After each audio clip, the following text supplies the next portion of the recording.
Pretty sure he meant that as a compliment. Joining me now, Republican Governor of Kentucky, Matt Bevin. Governor, what do you make of that comment tonight? The president said, listen, he's constantly asking for things for Kentucky, but says you're doing a good job. I love this president. I love it. We've got a good relationship. He says the same thing to me in private. He said it very publicly tonight, but it's true. I ask him for a lot. He delivers a lot. He's a man who loves America. He's a man who loves Kentucky. Kentucky was the first state called for him when he ran. He's never forgotten it, and he's been very good to us. Well, and he was back there tonight, obviously rallying for you ahead of a big election, a number of offices in Kentucky tomorrow. Let's look at the latest Mason-Dixon survey. It has you and Andy Beshear, the Democrat, of course, tied. It says locked in 46 to 46, 7% undecided. Also in that poll, the reporting from the Washington Post says, though Bevin's job approval rating remains underwater at 45%, compared with 48% disapproval, that is an improvement in recent months. How do you swing this thing? Can you, as your critics point to the things they don't like about what you've done as governor of Kentucky?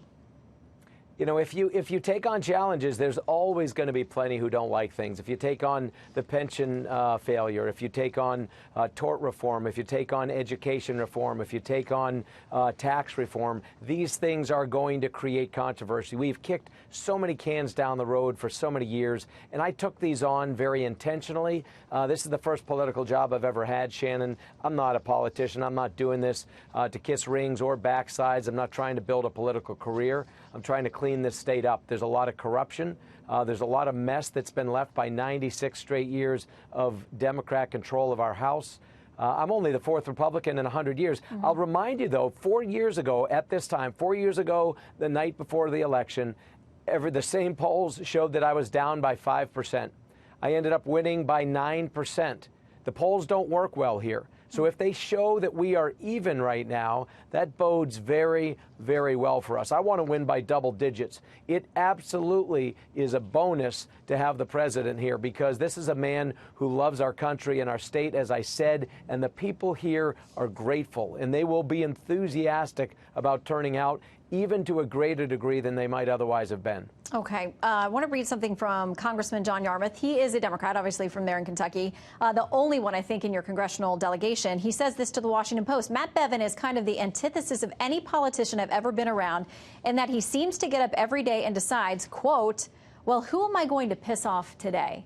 You've tangled with the teachers. We know they're very popular there in community across Kentucky. People have come to their defense and said, listen, these are our children's educators. You've taken on some unpopular fights.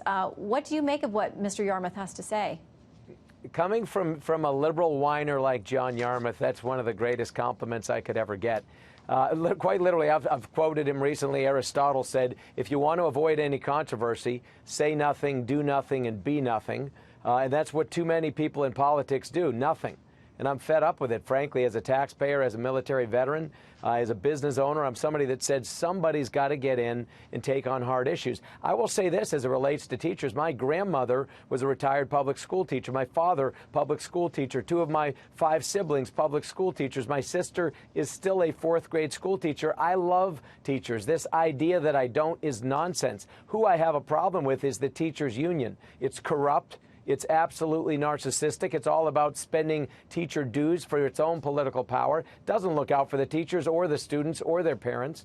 And I have a big problem with the way in which they've conducted things in this state. So, yes, I've taken it on, but I'm the only governor in this state that has ever in history funded the teacher's pension, which is a sad commentary. I've also put 100% of the lottery money to education, which Kentuckians have been promised for 30 years. I'm the first governor to ever actually do it. And we're putting more money into the classrooms per pupil than ever in the history of this state. So there's nothing really to complain about. The teachers union's got its knickers in a twist, but again, I consider that a compliment as well. All right. Well, yours is one of many tough races in Kentucky and several other states as we look 1 year out from the presidential election. Next year, folks are going to be watching these races to see if there are indicators. So, of course, we'll be watching as well tomorrow night, Governor.